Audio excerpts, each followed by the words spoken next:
the founder of Time magazine, to W. Averill Harriman, diplomat and confidant of U.S. presidents.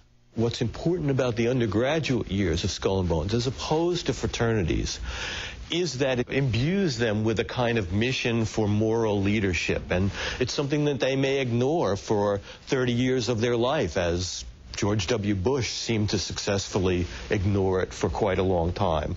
But he came back to it. A born-again bonesman, you might say, who, like his father and grandfather before him, has refused to talk openly about Skull and Bones.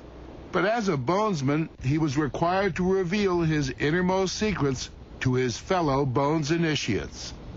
They're supposed to recount their entire sexual histories in sort of a dimly lit, cozy room. The other 14 members are sitting on plush couches, and the lights are dimmed, and there's a fire roaring. And this activity is supposed to last anywhere from between 1 to 3 hours. So George W. Bush, recounted his sexual history? That would have been something they would have done, yes. What is the point of this? I believe the point of the year in the tomb is to forge such a strong bond between these 15 new members that after they graduate, for them to betray Skull and Bones would mean they'd have to betray their 14 closest friends. One can't help but make certain comparisons with the mafia, for example. Secret society, bonding, stakes may be a little higher in one than the other, but everybody knows everything about everybody, which is a form of protection. I think Skull and Bones has had slightly more success than the mafia, in the sense that, you know, the leaders of the 5 families are all doing 100 years in jail, and the leaders of the Skull and Bone families are doing 4 and 8 years in the White House. Bones is not restricted to Republicans. Yet another bonesman has his eye on the Oval Office. Senator John Kerry, Democrat, Skull and Bones, 1966. It is fascinating, isn't it? I mean, again, all the people say, oh, these societies don't matter, or the Eastern establishment is in decline, and you could not find 2 more quintessential Eastern establishment privileged guys. I remember when I was a nerdy scholarship student in the reserve book room at the Yale Library, and John Kerry, who at that point styled himself John F. Kerry, would walk in. As in JFK. At JFK, yes. There was always a little buzz, because even then he was seen to be destined for higher things. He was the head of the Yale Political Union, and A Tap for Skull and Bones was seen as the natural sequel to that.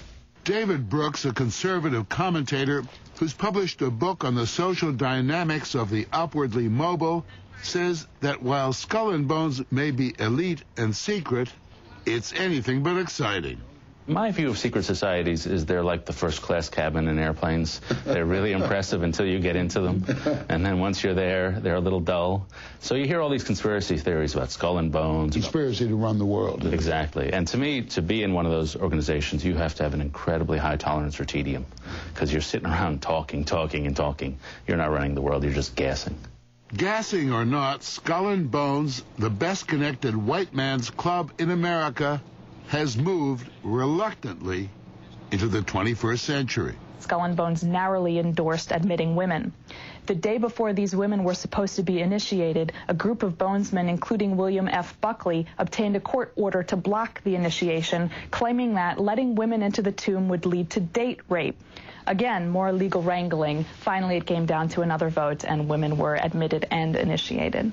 Skull and Bones now has women, it has Jews, it has blacks, it has gays, correct? It has the gays who got the SAT scores. It's got the gays who got the straight A's. It's got the blacks who are the president of the right associations. It's different criteria, more multicultural, but it's still an elite selective institution. So on balance, you find as bizarre as Skull and Bones seems to be from a certain perspective, it is something of value, you would say? You take these young strivers, you put them in this weird castle. They spill their guts with each other, fine, but they learn something beyond themselves. They learn a commitment to each other, they learn a commitment to the community, and maybe they inherit some of those old ideals of public service that are missing in a lot of other parts of the country. Does that relationship forged with all this mumbo-jumbo and coffins and skulls and bones and all of that stuff, Does that become, in some cases anyway, stronger than family, faith? Absolutely. You know, they say the motto at Yale is for God, for country, and for Yale. At Bones, I would think it's for Bones.